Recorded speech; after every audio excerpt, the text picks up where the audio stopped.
than me, but I just said to Danny one day, I was like, you fucking host, mate.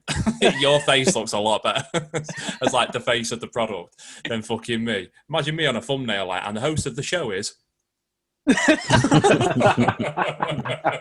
And I really hope that when we do this thumbnail, you're going to keep that hat on. Oh, 100%, yeah. Yeah, for those that don't know what we're talking about, Chris was on the Two Up Top live watch-through between Liverpool and United on Sunday. To talk about it, Chris, give us a bit of a insight. I mean, I think all of us tried to catch some of it, but we were busy live tweeting and just messaging each other shit about how dead the game was, really. Yeah. I'd like to say, I watched a bit of it, to be fair, mate, so I was there in support. I watched a fair bit of it, but I refuse to pay for YouTube Premium. Sue me. And as soon as I asked you to take the hat off and you refused, then it was dead. So. And YouTube is still the only app on the iPhone that you can't do multi-screening because they want you to pay for it. Fuck you, YouTube. I'm not paying. Don't they have enough money, Google? That's how they get more money, by getting more money. Does me? Yeah, no. Give us some plugs, Chris. Give us some credits. What was your experience like, mate? Listen, fair play to the lads over at Soccer Football. I had a really good afternoon with them. I didn't think I'd be doing the post-match show as well, but they were kind enough to invite me in that as well. So 4 hours flew by like that. So time flies when you're watching one of the worst Northwest derbies I think we've seen in the last 10 years. But yeah, fair play to Gav Cotton and Ed. Made me feel very welcome over there. If you're listening to this, go and give them a listen and a follow on YouTube and all the social channels as well, too, at Top Football. You'll find them dead easily. In terms of the game itself, it was one of those, wasn't it, where I think it's even worse. You're cacking yourself anyway when you're a United fan or a Liverpool fan because of the emotion involved. But when it's that tense, and you can tell by the time 10 minutes has gone past it, you think, this is going to be a one goal takes all here. And who's it going to go to? And it was just like that the entire time through. What I'm not liking, though, is, and I'm going to try and be as unbiased as possible here, because I think we do need to be fair to Liverpool as well. I don't like the disrespect that both clubs seem to be getting online today, because all I'm hearing about United is top of the table and they didn't go for it at Anfield. Yeah. And I think that's, not only is that disrespectful to us, and you didn't watch the game, but it's disrespectful to Liverpool as well. Like, why would we go to Anfield against Liverpool, the team to beat, who won the Champions League 2 years ago, won the Premier League emphatically last season? Why would you go there thinking that you could just go and steamroll them? Yeah. Why would you do that? I said this on Twitter today. Like, United have gone there yesterday and taken the joint highest amount of points that anyone else has taken in the last 3 years since 2018. That's a fucking mad start when you put it like that. But the thing is, when you put it into that perspective, it's just United baiting on Twitter. And yeah, do you know what? Liverpool were, for their sort of makeshift team that they keep saying, were very, very good. They just couldn't really put it together in the final third, which has been their problem now most recently. They've scored no goals now in the past 3 Premier League games, which is a worry. So as for United, it almost feels like if you'd said that before the game, would you take a draw? And I would have said, yeah. But now the game's been and gone with those chances we had. It's kind of making you think, oh, man, we should have taken all 3 points there. That Bruno effort that was straight at the goalkeeper. Pogba hit it straight at the goalkeeper. Rashford should have played it into Cavani. Like, we had the chances, I think. And when you're against Liverpool, you have to take those chances. So I'm a little bit disappointed by the only having 1 point. But like I said, we've equaled the number of points anyone else has ever got there since 2018. So is it that bad a result? Not really. All it does is put City have it in their hands to go top of the table. But there's a long way to go this season yet. So who knows? Who knows what can happen from here? I think the way I look at it is, and I think everyone will agree with this, before kick-off, would you have taken a point? I would have fucking... Yeah, I'd have bet your hand off for a point. Yeah. So, like, why would United be disappointed with coming away with a point? Like you said, no one goes to Anfield and beats Liverpool. Like, we all had this dream scenario of us going there and ending this unbeaten run. Yeah, it would have been fucking class. But you know what? We took a point from the champions. We haven't beat them in so long. But considering we went there last year, I know it was only 2-0, but we got battered last season. Yeah. Like they ran the show. They absolutely ran the show. And we went there and, yeah, okay, they had a few more shots on us, but none of them really tested De Gea. We tested Alisson more than they tested De Gea. Mm-hmm. Yeah. I think we can be more disappointed than them. But it's a good point for us. It's a bad point for them, but it's a good point for us. Mm-hmm. I didn't feel at any point that I just didn't think Liverpool was actually going to score. I don't know why. Yeah, you're right. The chances that they did have, they had a couple of outside the box. We won't go into that Mane half-time with someone like it because that's utter shite. But we will be going into that. But, in terms of like the clear cut, I mean, we had by far the best chances there with Bruno and Pogba. But I can't help but feel there was an opportunity sort of missed there as well. I'd happily take a point, but I do feel we could have easily won that game as well. Come out of that with 3 points and gone 6 points clear of them. But I say you go to Anfield, you take a point. And then you also look at this time last year. Same game, they were 30 points in front of us after that game. And now we're 3 points in front of them. Yeah. Exactly. Is that an improvement on our half? And obviously the sort of inconsistency of Liverpool as well at the moment, that gap has come down so much. Or is that just the league in general at the moment, how it is? I'm sick of this argument, of United are only top because of how bad the league is. And I know I said it about Liverpool last season, but Liverpool last season won the league. Like you said, they were 30 points clear at one point. Like they won it with about 25 points clear. The league was shit last year. The league is weird this year. Like it's not shit. Like everyone's taking points off everyone. And it's actually, I think if fans were in stadium, it'd probably be one of the best seasons we've had for years. Yeah, it's because the amount of mad games that we've had is been genuinely brilliant. So I hate this argument that people are coming up with that United are only top because the league shit. The league ain't shit at all. No. The league is absolutely not shit. Man United have improved so much in the last 12 months. Call it Bruno, call it Ollie, finally getting it right. I think he got a few things wrong on Sunday. I didn't like Pogba on the right. No. I thought he was very... That didn't work, that. It didn't work. I mean... I don't need to go into the Wan-Bissaka argument again, but I'm going to. He's always out of place and he needed protection. Yeah. And I think Pogba wasn't the man for that. I'll give him some credit, Pogba, because he did track back and he did work hard. But he can't have felt comfortable. It would have made so much more sense to put him on the left like he did against Burnley and then just have Rashford on the right, who I also thought had an absolutely horrific game. Yeah. I thought Marcus Rashford was absolutely dreadful. And I don't care what the stats say about how good he's been recently. I think he's been dreadful. Yeah, he's got a few goals and assists, but I think his overall play has been absolutely shocking. And him and Martial both need dropping for the next couple of games. Yeah, I agree. I think they need resting. I honestly think... dropping, whichever way you want to go about it. I think, and you can't say the same for Martial. It's a bit weird with Martial. I just think his confidence is gone, and he's struggling to get a bit of a run of form going. But Rashford... Bruno, God, they've been ragged ever since the start of the season, and we've got we have got a favourable little run now. Like starting with, I don't want to be disrespectful, but starting with Fulham, that's 3 points. That has got to be 3 points, surely. Well, they're in a bit of a resurgence at the minute, Fulham, aren't they? I know, but they're terrible at the back. They're still terrible at the back, and they've just gone... It's like when you go to... Danny, you're a PC, you know this. It's like the guy who walks in who's got an absolutely massive chest and back and little chicken legs. Like, you can work the top half as much as you want. It's not going to hide what you're walking around on. And Fulham are weak at the back, and we should be tearing them apart. I know they've had a decent couple of results recently, and they did well against Chelsea, 10 men. Fair play to them, full credit to them, but...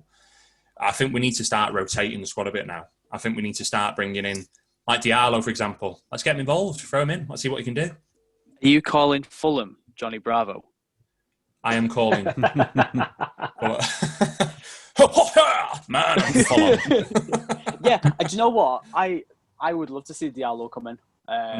Yeah, I would. Why not? Yeah, and Palestri. Yeah, Why not? put Just chuck them both in. Like, Palestri, Lingard, fucking he's not going to be Mata. any worse than bleeding Dan James. No. I wouldn't mind seeing Van der Beek, to be honest. I mean, Yeah, so Well, yeah. you know, he's just start been him. sat on that bench looking like a lost soul on there. He's like, what have I got to do to get, just get 5 minutes, let alone. People keep saying that he was signed because we were expecting Pogba to leave, and then Pogba didn't leave. So now he's sat there because Pogba's now playing well. He can't get into the team over Pogba. Well, we're in January. I know, It's a he's long been here season. 3 months. I said it yesterday when I was on with the thing with Van der Beek is, right, what do you do if you want to progress as a player? Do you stay at Ajax where, you're getting game time every single game, but you're not training with those world-class, throw it around loosely, it is United we're talking about at the moment, but you're not training with those top-class players day in, day out? Or do you go to a club like United where you've got to fight for your first team place, you've got to fight to get your minutes, but every single day it's steel sharpened steel. You've got to work hard every single day on the training pitch. You've got to work for everything because you've not got those players around you anymore who are of a lesser level. You're at a big club. I said it about the other day. It was when we were talking about Phil Foden. Yeah. And we would talk about, like, when Joshua was saying about him going to Everton, like how much he'd love it. He wouldn't improve there. Like, the only way he plays to improve is either City or Real Madrid. Josh, as a completely unbiased Evertonian in the Liverpool versus Manchester United game, what are your thoughts? Good sarcasm, mate. You know me so well. One to forget pretty quickly, isn't it? I was so I had the 2 up top on YouTube on my phone, sort of with their commentary, because I wanted to listen to Collins and see what the boys over there were saying about the game. But they were a little bit behind, I think, from the live stuff. Correct me if I'm wrong, Collins, but I'm sure you started a little bit later so that you all started on time.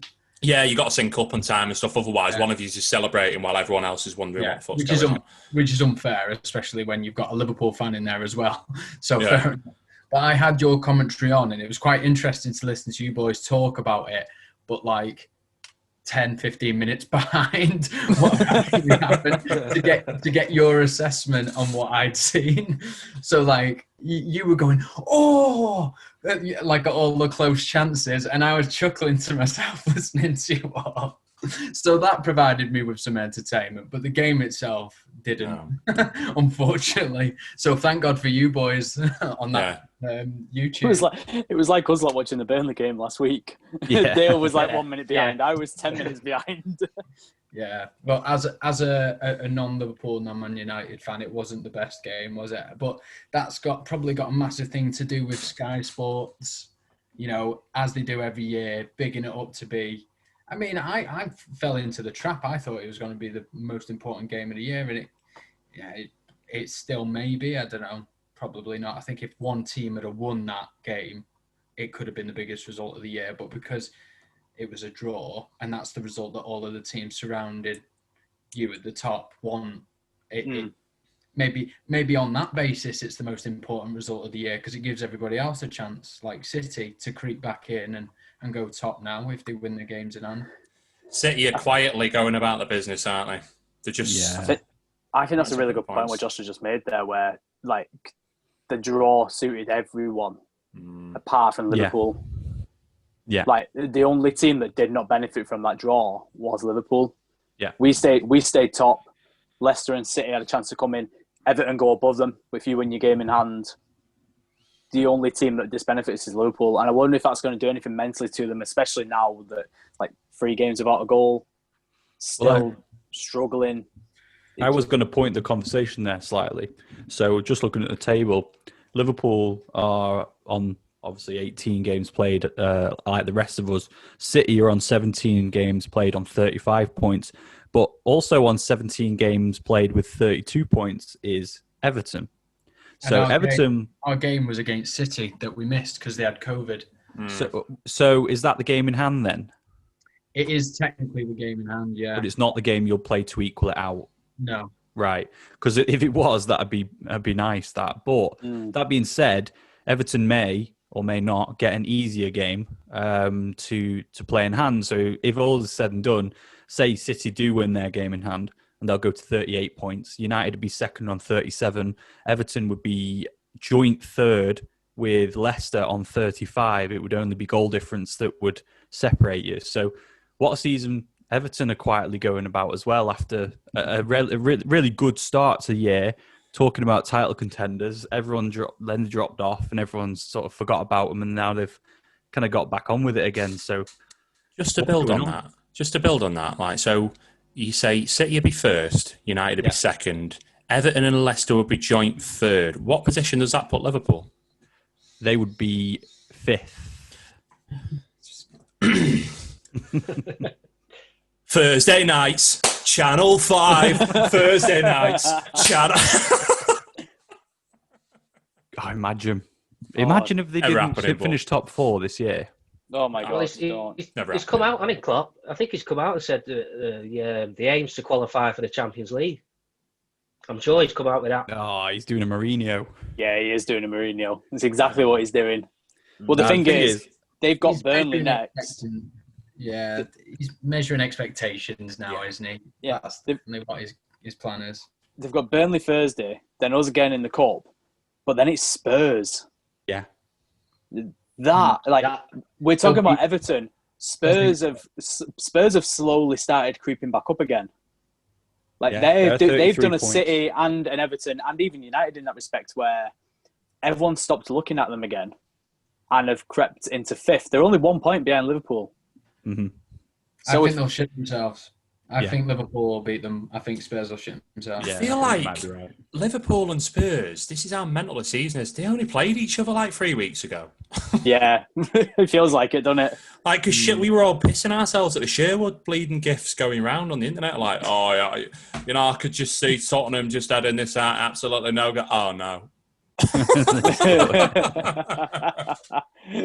Hey, tell you what is an interesting undercurrent to all of this.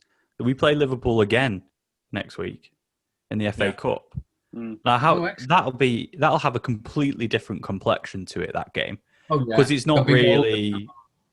There will be, because it's more gung ho in it. It's a semi-final. It's not a semi. Sorry, it's a cup game. So there's no draws are all right. You've got to win it or lose it. Is it fifth round? Yeah, fourth. Fourth.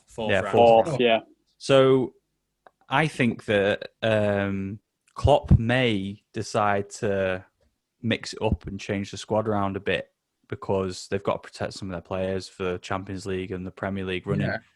100%. That's the sensible managerial decision there. Yeah. Throw out some kids, throw out some of these players that need a game, and rest your main players so that you can focus them on the league and retain that first spot. Yeah.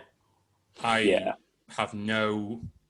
can't believe I'm going to say this because of various clips of me and Danny going at it over trophies and stuff. Danny, I'm fully on board for one season and one season only. I'm fully on board with you.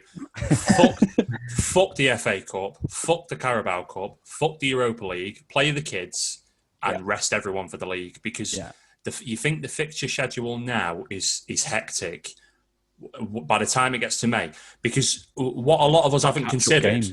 And what a lot of us haven't considered is there's so much money being put into the Euros definitely happening this summer. There's too much at stake. It has to go to schedule. So one way or another, we have to fit these games in.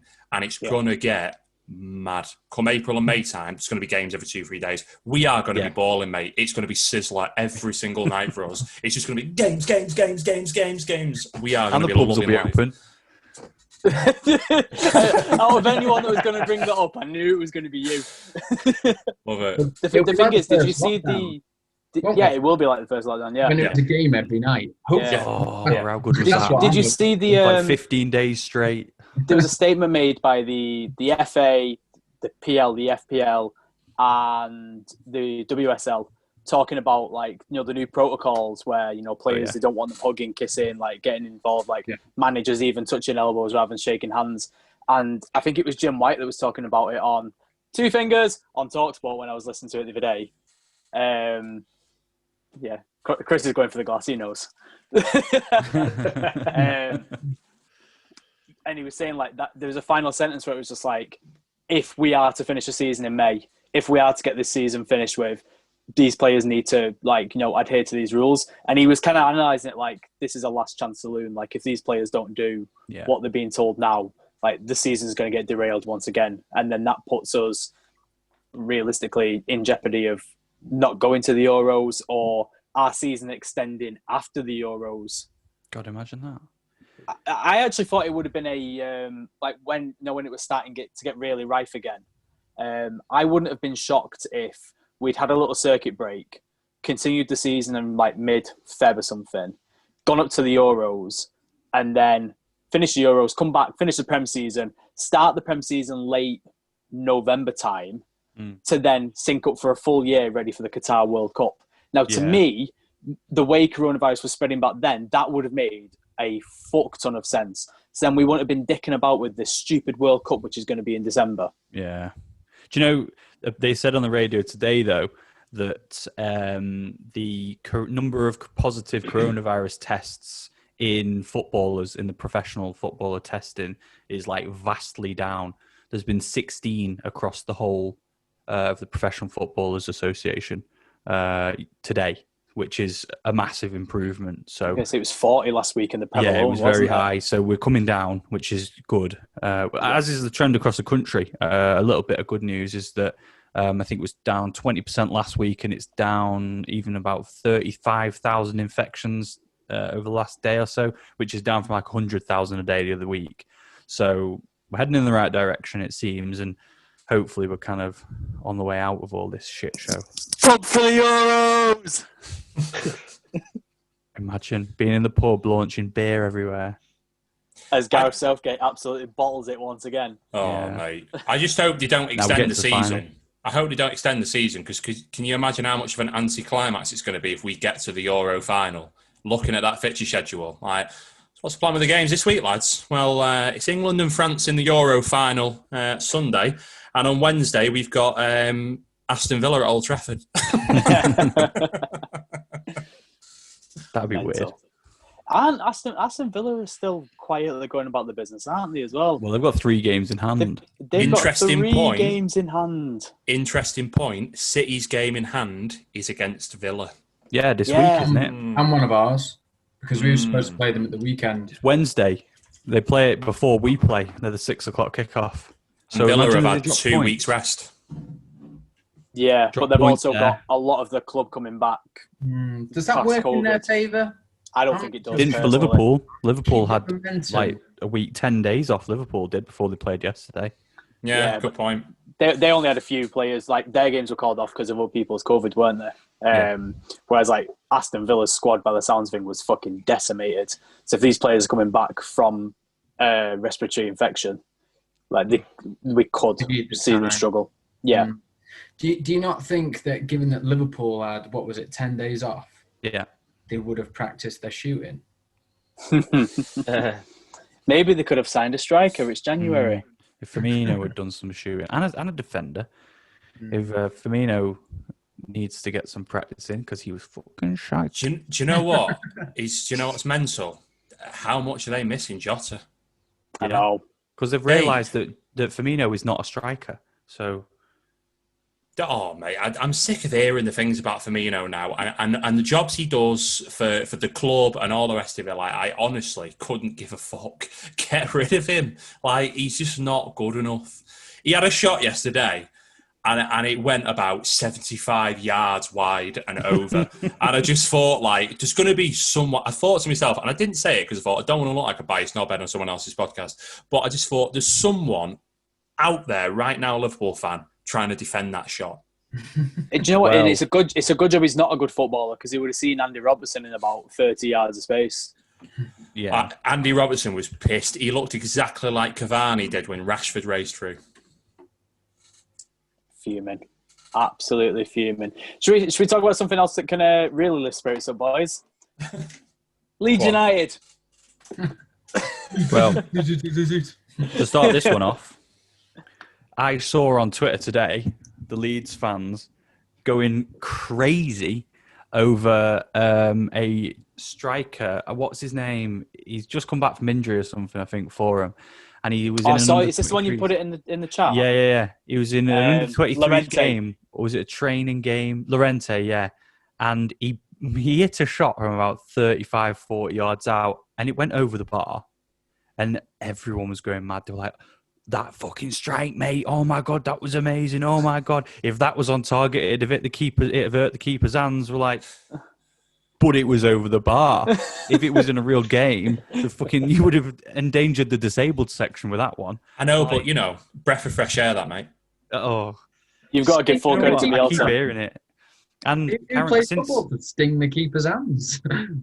Paul Pogba, apparently. Keep rattling the net. Yeah. Paul Pogba does. Yeah. Jesus Christ! He couldn't have been any more Alisson if he tried. But if ever since Karen Carney's infamous comments about them. Oh, wow. Not been very good. She must be buzzing her tits off right now. She must be watching Leeds every single game, like, get the fuck in.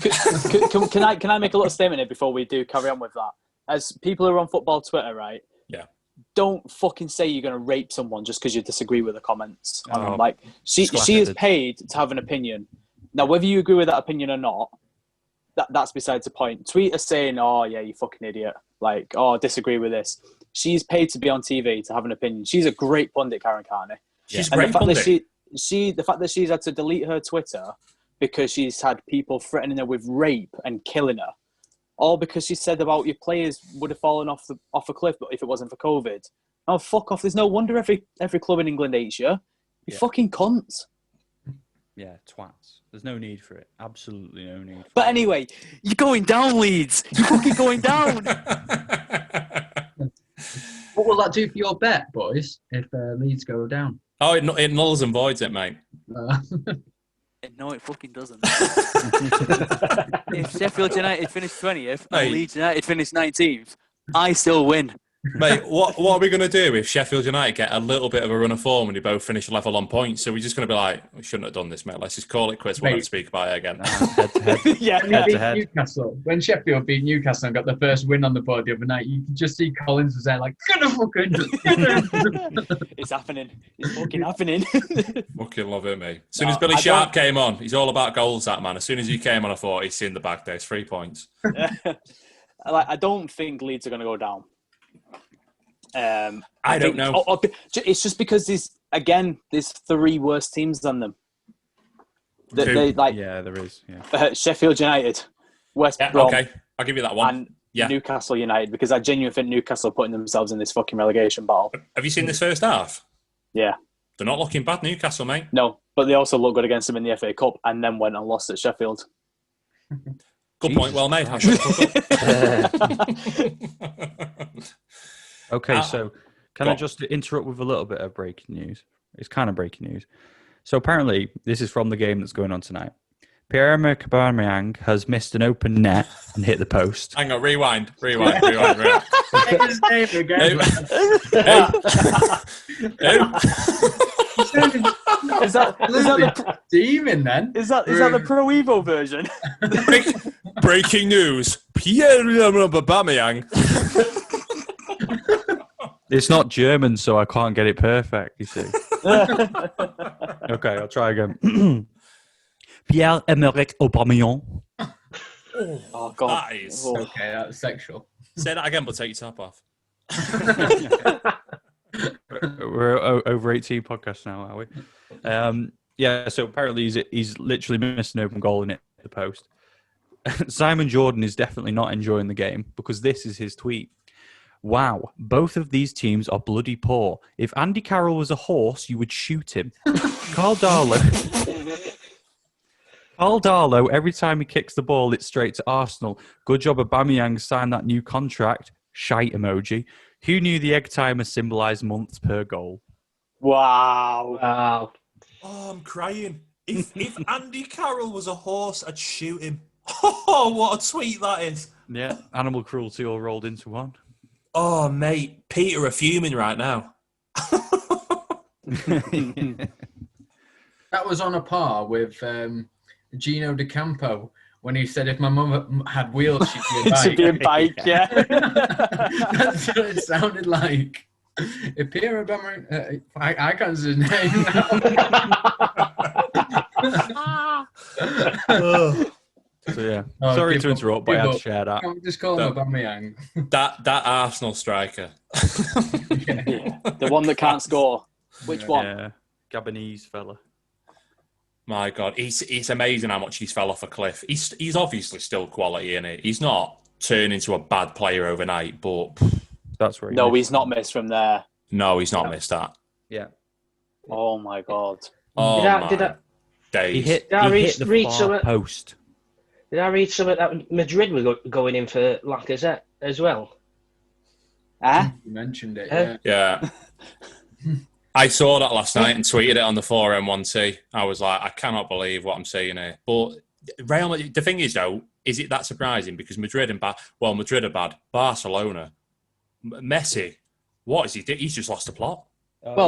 Just quickly going back to Real Madrid and Lacazette, to be replacing Luka Jovic, who they've let go on loan and scored twice on his debut yesterday.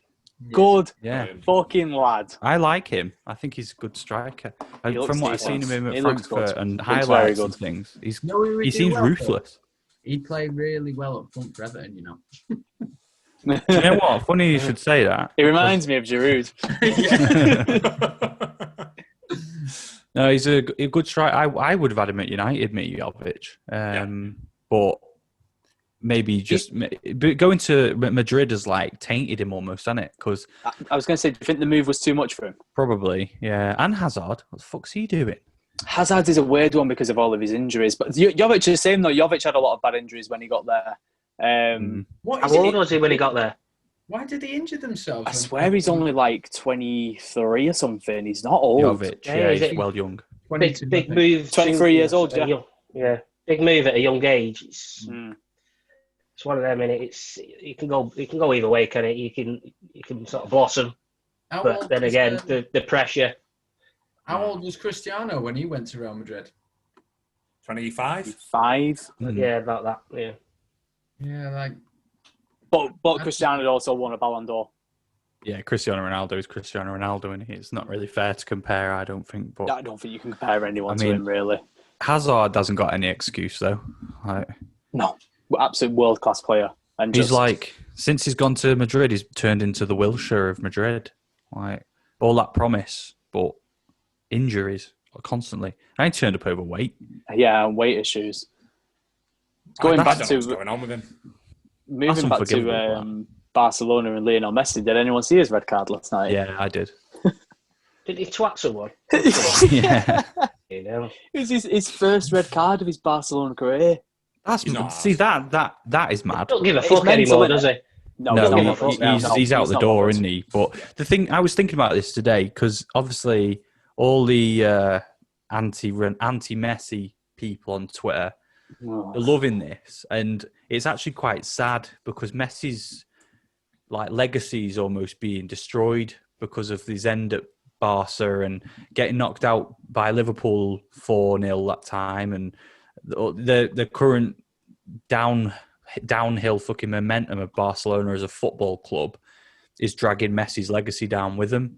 And he is the best player I've ever seen. Like, I know Ronaldo's got more longevity to it, but with the ball at his feet and the ability to beat other players and score ridiculous goals, Messi is the best player I've ever seen. And to see him now in this weird decline where he's almost trying to drag the club with him up the ranks. I mean, like he's trying to drag his club through Champions League games and drag them through La Liga games. He can't do it on his own anymore. And it's almost as if maybe he's sort of been sussed out combined with the fact that he's not got that extra yard of pace. Like he's still quick, obviously, but he's not the 23, 24-year-old Messi in Barca 2012 team. So it's almost a bit sad, really. And I kind of don't want him to leave and go to someone like PSG or City because he won't do it there either. It's almost like he should have bowed out last year, maybe. and gone to City or Madrid City or PSG, sorry, aged 30, not going on 33 like he is now. How old's he aged in 1 year? No, sorry, he should have gone when he was 30, turning 31 rather than 33. Is that Aubameyang's just scored? Yeah. Okay, Obviously, he's just scored after we just fucking slated him. Yeah, we've just absolutely shagged him, and he's fucking gone and done that. I kind of disagree with what you're saying there, Lee. I think to football Twitter, yes, his legacy is being destroyed because it's a bunch of 16-year-old kids that have got no idea what they're talking about. Yeah. But to any football purist, they understand what's going on in Barcelona. Yeah. They understand how good. I mean, the guy's got 6 Ballon d'Ors, for God's sake. No one else has got that many. Should have had 7 if it wasn't for that weird vote when Luka Modric got it. Yeah, that's still to this day. He got that because he got to a World Cup final. He got that because Messi and Ronaldo were being judged on a curve against themselves. Yeah. And I said it the other day, I still remain to this day, if anyone should have won it that year, it should have been Rafael Varane. Rafael Varane was the best player in the world that year. Never mind World Cup final, World Cup winner. Never mind Champions League final, Champions League winner. Like, he won everything Modric won, and more. He won the Champions League final. Step further, yeah. Yeah, if I'm not wrong either, I think he scored in the Champions League final. It's sad with Messi because I like to compare against boxing a little bit. Like, you see a tremendous boxer, the most famous boxer of all time, everyone's favourite, the one that everyone regards as the greatest, Muhammad Ali. Yeah. I think we're all agreed on that, just for inside and outside of the ring. But the sad thing about Muhammad Ali, what did you say? Mike Tyson. Go on, lad. The sad thing about Muhammad Ali is he went on too long, and it ended ugly. Yeah. He shouldn't have fought fucking Holmes. He shouldn't have fought Berbick, and it just went. He kind of whimpered out rather than ended on top, and that's what we're seeing with Messi now. They should have let him go in the summer. Just let him go. Yeah. Just let him go. Can I just chip in with a small opinion on this red card last night? I've got no problems with that at all. Like, Barcelona are struggling. They're not going to win the league this year. If Messi's thinking of leaving, and he's maybe one of his only chances of getting a trophy is the Spanish Super Cup. It's a Super Cup, yeah. Spanish Super Cup. And I'm not being funny, that guy is a born winner. He fucking detests losing, absolutely hates it. You've seen that when Liverpool beat them 4-0, like how much of a sulk was he in, almost like childish sulk. It's like he wants to throw his toys out of the pram. But that's just because he loves winning so much and he cares about probably his legacy, Barcelona as well.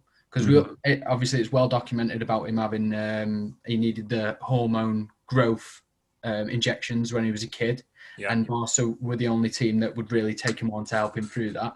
So he owes a lot to that club. I know things aren't going particularly well for him at the moment, but he's a born winner. And if he's in a final and it could be his last year and he wants to improve that legacy, I would do anything. I've not even seen the red card. I might be talking out of my ass, but he's that in tuned in the game. He's that involved that he's obviously just let the whole event and the fact that he's not going to win it potentially, because I think they were 3-2 down in extra time at this point, because it was right at the end of extra time, wasn't it? Yeah, they turned it around. He's obviously just let the whole scenario just blow up at the end and let his aggression get the better of him.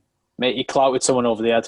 Yeah, he was provoked though, wasn't he, as he ran past him, and he sort of reacted by. But how many times has he been provoked throughout his whole career? Oh, like, God, yeah. It's pretty much the only way that you could probably think of in your head of getting to Messi. But it's got to be frustrating for Messi. He is so good at football, like just unreal, like worlds apart from every other player that's ever been, apart from Cristiano Ronaldo. Anyone who says Maradona or anyone else gets a fuck. They're nowhere close. They're not. They're just really not.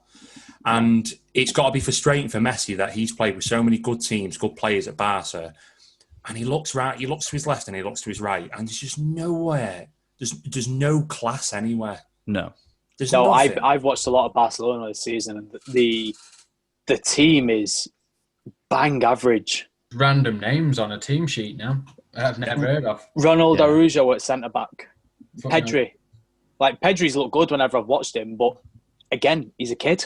They're trying to just drag La Masia through, aren't they? Yeah, he could go the way of Messi, he could go the way of Bojan.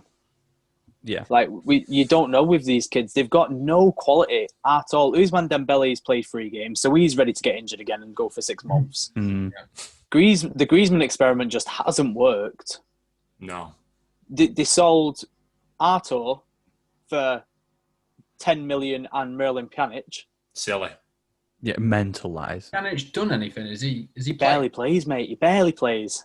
Isn't he They're like gonna- in his 30s as well? Like he's 30, 31, I think he is, Yeah. yeah. They've got Ricky Puig, who looks quality at centre mid, who just doesn't play for some reason.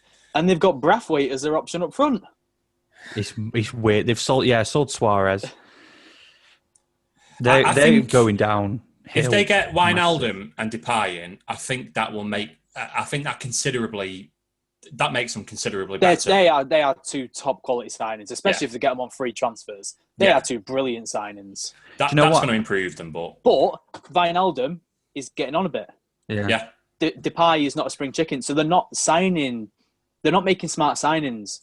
They're making panic signings, like Real Madrid, who went for the first season in their history without signing anyone last year because we know they're signing Mbappe next year. Yeah. They made that commitment. Like, whatever happens this year, we're committing to Mbappe next year. Barcelona went and panic signed so many fucking players, and they've all been gash.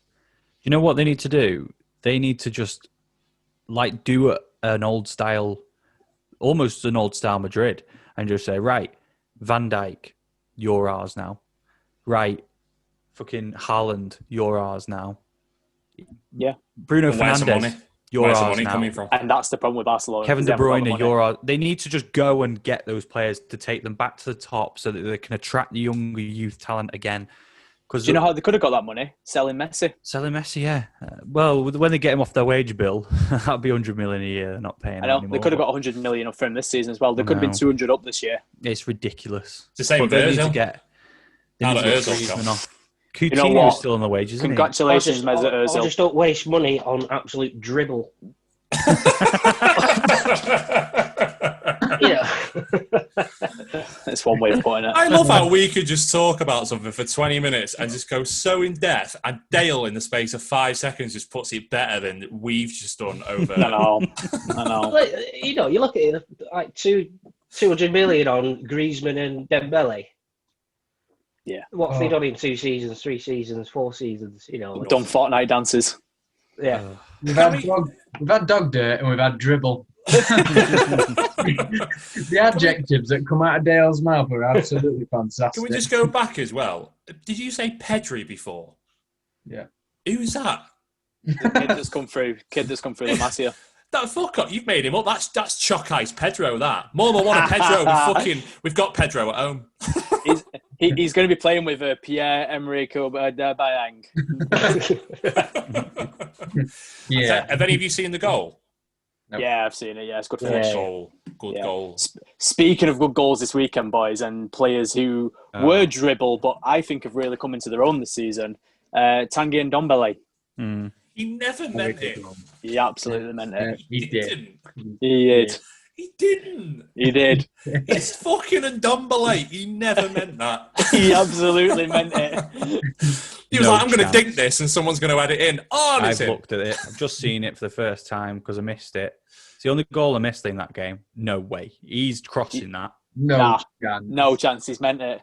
Yeah. He's not even looking at goal. He doesn't need to.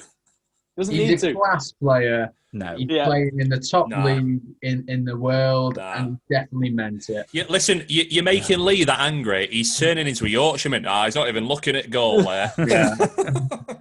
You Honestly, did that with he's- that hat and mustache, mate. You've done that absolutely perfect there. I know. I look like, you know that random house in the middle of the M62? I look like I live there.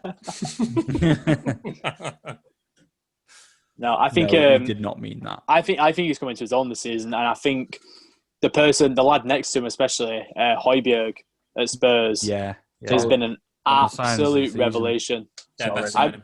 I remember when they signed him, and Andy, my mate, who's a Southampton fan, was like, "I'm happy he's gone. You know, he wasn't playing well Yeah. for us. We've got the Yeah, money we talked for about him." him, didn't we? Yeah, and he's been whatever Mourinho saw in him. Jesus Christ, he's got it out of him. He's been brilliant. Do you know I'm gutted for? Everton. Because Everton were the other club in for him. Yeah. And he would have been brilliant for Everton. Now that we've seen how Everton are setting up the season with Alan and Decore ever since they've come in, he would have been fantastic in that midfield. Well, do you think they would have got Alan if they signed Højbjerg? Well, very similar players. This is the other side of the argument. Probably not. And who do you prefer out of Alan and Højbjerg? I take Alan. Yeah. Well, Alan's come in and he's proven it that he can do it for us, and the fans love him, and he's doing a great job for us. So I wouldn't swap him out if there's so many positives. I think they're very similar players. Very similar players. Yeah. But to get back to the point, he never meant it. No, he absolutely meant it. He just did not mean that. There's no way. He's got his back to goal and he's thinking, right, I'm going to get this across goal for someone to edit in. There's no way he's meant it. And Aaron Ramsdale's a useless keeper. What the hell has happened to him, by the way? I know, because he's in my fucking fantasy team as well. He was brilliant last season. 2-0. Saka. Do you know what? Interestingly, people are saying all over Twitter how fucking good Carl Darlow's been in this game. So for it to be 2-0 is pretty mad, considering how good he's apparently been. Talking of good, Emil Smith-Rowe. Yeah. Fuck me, what a baller he is. Very, very tidy player he is. Yeah. What a baller. Arsenal have looked completely different ever since he's come in. Well, we'll still smash they had someone called Mesut Özil who could have also played in that role and still didn't play him either. Weird move that to Fenerbahce. I mean, I get it, obviously, because of his roots. Right, but Fenerbahce, I mean, how old is he? 31, 32? 32, nearly 33. I mean, how much money can they really be paying? They can't be paying him as much as he would have made in America. I think it'll be a lot of performance-related bonuses, like when they signed Drogba and Schneider. That's how it'll work. Do you know what, as well? I don't think he's probably asked about the money either. I think he's made his millions at Arsenal. Fucking got enough, yeah. He's been getting 250 grand a week. But do you know what? Fair play to him, because he's one of only very few footballers that my mum is aware of that doesn't play for United because of all the charity work he does. Like, she reads about it all the time. Like, he's built hospitals, he's been donating, he does so much work. The way he stood up for the Muslims in China, like, the guy is an absolute fucking class act. And I'm just happy that A, he's got his payment because he's due it, and B, now he's going to go and play football. Like I read today, he's going to be wearing the number 67 shirt for this second half of the season because that was his hometown postcode in Turkey. Yeah, and then he'll be number 10 after it. Nice. So you know what? He'll be class there. Yeah. Oh god, yeah. He'll be unreal. Like we'll see all the compilation videos coming out soon already. I mean, he just wants to start playing football again, doesn't he? I mean, he's had 3 or 4 years at Arsenal of just in and out the team, or on a sustained period on the bench or the sidelines, whatever. It'll just be good just to get on the pitch, just to play some football, just some consistent football as well. Yeah, like you say, he's earned his millions at Arsenal. We're going to find out now. We'll find out what the story really was, because if Mesut Özil's still class and he's still busting along on the pitch, then we're going to know it was Arsenal who had the issue with him. If he turns up for Fenerbahce looking like dog dirt, to call your word out, Dale, then I think that it probably is right what's come out of Arsenal about him being... Well, we've heard loads. This is the thing that... Wouldn't it be amazing to be a fly on the wall? Like, you just don't know, do you? You just don't know. I just want to know where you've got that Mesut Özil busts a lung. Well, you know what I mean. Rodriguez, he never fucking sprints. not bust along in that sense, obviously. No, he's never sprinted in his life. He turns up. He turns up. He's a big game player. He's always been a big game player. He's top class. Yeah, he is. Yeah. I mean, I think as well. I mean, he's, like I say, we know he's a class footballer. I fully expect him to tear it up there in a Turkish league. But a Turkish league compared to the Premier League is, it's not the same standard. Nails pace. So I fully expect him to just go there and set the world alight again for Fenerbahce or whatever he's gone to Chelsea, whoever he's gone to. I hope he does. Unless you're leaving the world's worst offside trap, attacking football in Turkey is just it leaves a lot to be desired. Do you know what I mean? You could have the world's worst offside trap, and Marcus Rashford would still be offside. Yeah. I know. Like, do you know what though? And I've seen the clips of Carragher getting well annoyed behind the scenes on Sky Sports today, because it's true. And we've said it. I'm not even saying the words to 3 letters because I refuse. I'm not doing it. We're going to have to turn it into a 2-finger drinking game like Bleeding Talksport. Drink up. But why are you not putting the flag up when it's clearly offside? It's clearly offside. Put your fucking flag up. It fucks me off the most, the one where he was literally right in front of the assistant and put the flag up. Didn't put the flag up when he was clearly offside. Yeah, the one on the halfway line where he was onside and he put the flag up. Your job... Where's the consistency? Yeah. Exactly. Yeah. Your job as a linesman, right? Obviously, if you're not just as simple as this, you've got other calls to make. But your biggest job as a linesman is to call on offside. If you think it's offside, put your flag up. It is then on the players, the onus is on the players to play on. Mm-hmm. And if they play on and they get the goal and you were wrong and VAR brings it back, drink 2 fingers, and it ends up being a goal, then it ends up being a goal and your decision means nothing. But put your flag up if you think it's offside. Stop being lazy. Stop being lazy. Play to the whistle. It's the first rule you taught. Play to the whistle. Play to the whistle and don't send both centre-backs up for a corner against Istanbul Başakşehir. Jesus. If we got a point out of that game, I'm not sure of the points. I think we would be. I think we would. All we needed from that game was a point. Yeah. Annoying. Frustrating. We only needed 1 point from the last 2 games, didn't we, or something? Fucking shite. Well, I've only just got over it. Why are you bringing it back up again? Because we've got a game against Real Sociedad soon, mate. No. So that's going to be hard. David Silva's going to walk rings around us. Carl Darlow, what a save. I forgot about that. Oh. Carl Darlow, what a save again. Lacazette, free header, Carl Darlow there. The guy is just unstoppable. People are saying that he deserves to be in the running for England #1. Oh, and mate, I don't disagree with that. He deserves a Ballon d'Or. He's unreal. Oh, that is a great save. Yeah, he's so good. He's unreal. Honestly, Everton should be in for him. He saved it.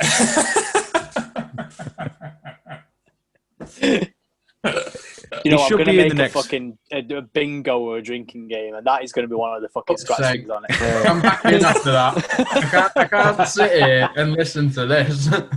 He is better than Pickford, though. Well, I've got no qualms with Pickford at the moment because we're doing well. Yeah. as soon as we start going shit again and we're not fighting for a top spot, then he's shite. But, you know, we're keeping clean sheets at the moment, so no, I don't want Darlow. Thanks. For now. Interestingly enough, because I know the games are coming thick and fast, when's the next Merseyside derby? I don't care too much for it these days, mate, because they never beat us anymore. I think you'll do him next time round. Love to hear that. At Everton. I love that. Is it at Goodison or is it Anfield the next one? It's Anfield, isn't it? Yeah. February 20th. February 20th. That'll be nice. You break that unbeaten record, Dave. Gad. Go on then. Yeah. We've got Newcastle as well that weekend. That's always a good game. Arsenal Man City as well. That'll be 6-0 City. Yeah. Have you seen that the pubs are opening? If the pubs open on the May Bank holiday, I'm obsessed. If the pubs open on the May Bank holiday, that's the weekend for the next United Liverpool game. Wait, why are you so obsessed with wanting to spend a £5 on a pint? Because I've not had a drink since New Year's Eve. Go to your fridge. I'm itching for it.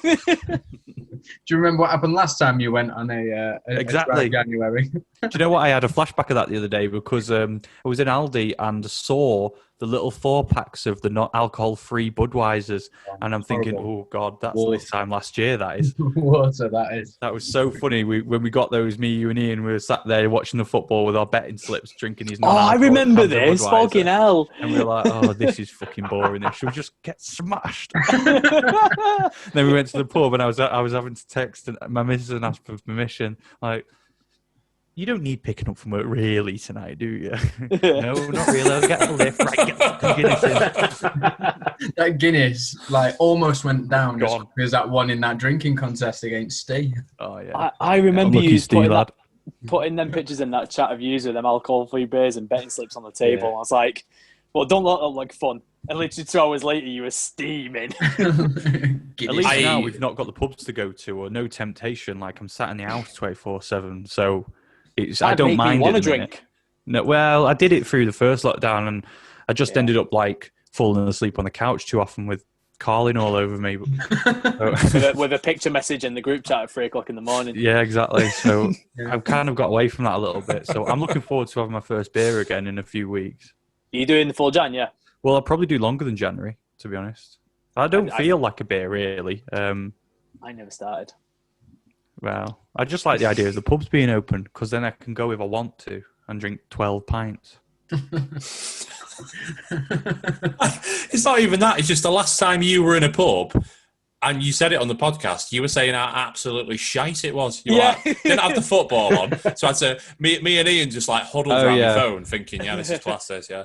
Well, that's because of COVID. They had to cancel all their sports packages, didn't they? But when the pubs reopen again, they'll have all the sport. They'll have more sports packages than you can get your hands on in pubs when they reopen again.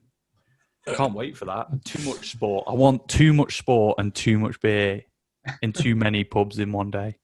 I'm saying you're right. It's going to be, they're going to split the games out, and it's going to be like 2 or 3 games a day. It's going to be like the World Cup in the group stages. It's going to be 100%. Absolutely class. When you think of that April, where we've got latter stages of the FA Cup, latter stages of Champions League, Europa League, the season, the playoffs. Oh, championship, yeah. Like championship playoffs are always sick. Yeah. Like you are literally looking at it. It won't even be every 2 or 3 days. There'll be a game on every single night.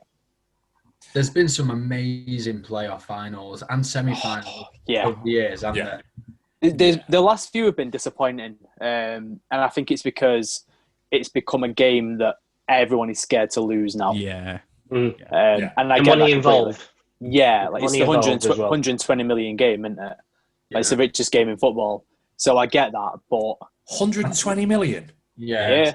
Fucking hell. Does he just go up every year? Yeah, I think so. Most times it probably does, yeah. It's the 1 trillion game in football, this one. But nothing will ever be Leicester versus... Go on, mate. Yeah, I was going to say nothing will ever be Leicester versus Watford. Oh, mate, what a game. What a game. I always think about that Dean Windass goal that he scored for Hull. Yeah. And that, what a screamer that was. Yeah. That, and do you remember when Powell scored for Crewe and put them up in the playoff? That was just before Fergie signed him. That was immense, that. Special mention to Crewe again. Of the Alex. That Dean Windass goal, man, he was like 57 years old, every bit of 19 stone, literally looks like he's just come off the fucking scrapyard or something after a 12-hour shift and just smashing a volley home. Like, that is what dreams are made of, that. Yeah. What a game that was. Ended 1-0 that as well, didn't it? I'm sure that was the only goal of the game. Yeah, it was, yeah. But yeah, no, they have been shite ever since. I can't remember the last time I watched a decent playoff final, to be fair. No, last year's was awful, that Brentford-Fulham game. Oh, that's what it was, wasn't it? Yeah. Although, because it was like 0-0 to the 70th minute, and then was it Brian who scored? Yeah, Joe Bryan. Kick? Was it a free kick? Yeah. Caught the keeper off guard. The keeper was just well off his line, yeah. Yeah. Oh, do you remember that year where Huddersfield came up and they didn't even score a goal in the playoffs? That was unbelievable. Unbelievable. Just went to pens, didn't it? Are they the worst team that have ever been in the Premier League? They've got to be up there. No, Sheffield United are. No. Listen, right, it's not mathematically impossible yet, mate. You're not getting the money until it's mathematically impossible. So listen, mate, leave it. I offered you an early cash out and you rejected it, so I'm going to fucking milk this all season. I'll let you cash out for £6. Take it or leave it. I'm going to be, even though it's so fucking impossible for me to catch it, I'm just going to be a cunt with a cash out. I'll give you £2. Can we, just before we all sign off, and I don't even think there's any point going around the room, I just want to go straight to Dale. Can we decide who Dickhead of the Week is? Because I know who Dale's going to say again. Dale, take the floor, mate. Go on.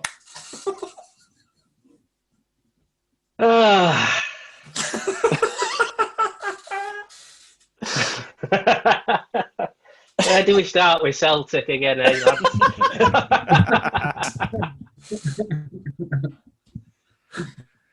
Where do we start? Oh, no. Here we go. Honestly. Furloughing the under-18 squad. Wait, what? Yeah. After the first team, I've just took a lovely trip away to Dubai. Oh, God. You know, that's probably cost an arm and a leg just for the whole squad to get there. They get back, and then they go, you know what? Under-18s, yeah, we're furloughing you. It's mental, isn't it? Have they actually furloughed under-18s? Yeah. Oh, Absolutely my God. bonkers. Absolutely bonkers. I mean, I've got no other words. I really. Oh my God! I didn't even know. I wouldn't mind, but like when you say furloughing under 18s, I mean, what are you giving them anyway? What's furlough for an under 18 team? We're giving them all a bus pass. It's capped anyway. It's capped. The government cap it $2,500 a month. So, yeah, I mean, as an under 18, you'd probably only be on a few £100 a week anyway. But they're capping them. They're going to take 20% off them. So they're now on about £150 a week. So when they've got no squad because they've got COVID, and they need players, and the kids are also in a league, so by law, because they're on furlough, they're technically not allowed to work anymore. So Celtic's under league. No, by law, if you're on furlough, you're not allowed to work. No, they changed it to let you. So that to help companies out with money and cash flow, they changed the rules. That used to be how it was. That is scummy. It's so that companies could have their employees working and pay them whilst also claiming 80% of their wages back from the government. I hope whoever's doing that is paying the fucking 20% extra. I mean, imagine doing your job as normal and getting fucking 80% for it. Fuck that. There are a lot of companies that have give the furlough money back to the government because they're like, we didn't need it, so you can have it back. I hope Celtic's one of them. Picture the scenes, yeah. All right, you've put the whole under-18 squad on furlough, right? But they're still allowed to work because they've changed the rules. An under-18 player comes on for Celtic in the next few games and scores a winner that keeps him in the title race, yeah, and gets them a little bit closer to Rangers. And it's entirely possible. Keeps them in the title race. It's entirely possible. But do you know, Dale, I'll address it. I'll address that for the same reason why I say it's entirely possible that an under-18 player could come on and score a winner against one of the other clubs. Because Scottish football is fucking shite. It's entirely possible. It's entirely possible. How wounded would you feel if you were like Ross County and one of their furloughed players comes on and scores a winner? Unbelievable. That's horrific. You'd have to dissolve your club. I literally didn't know that. Well, to be fair, a few Scottish clubs could do with dissolving, so. Yeah. I mean, getting scored against by a furloughed 18-year-old. Yeah, you're shite. I did have another contender. It's probably nowhere near as good as that one, but it's every single person that is calling for Liverpool to replay the 6 seconds of the first half that they missed out on after the referee blew early for the injury time, and then all of them saying that it was definitely a goal scoring opportunity that they missed out on, and that Mane was through on goal. He wasn't through on goal, right? What happens with video imagery is that it misrepresents reality, right? The referee blew his whistle before the ball was played. So regardless of who was stood where, the whistle went before the ball was played, right? No matter how many stills that certain media outlets show of Mane with the ball at his feet 5 yards in front and closer to goal than Lindelof, that's not a goal-scoring opportunity because the whistle went about 10 seconds before that point happened. So he wasn't going through on goal. And finally, the referee's not working off Sky Sports time.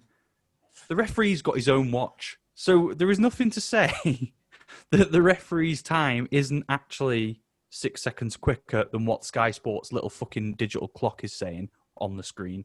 So, shut up. Do you know what, though? and I'm going to be completely and utterly fair here today. I agree with every single point that you've just said. Like, 100% agree. 100%. Like, but if that was us playing Rashford through and it was the other way around, I'd be fucking fuming, you know. Yeah. I'd be raging, mate. I'd be like, fucking 6 seconds left. What the fucking hell are you doing, ref? I understand why they're all kicking off. It's wrong, and you were never going to score, but I get it. He scored in the last 2, so he's not going to score in that one either.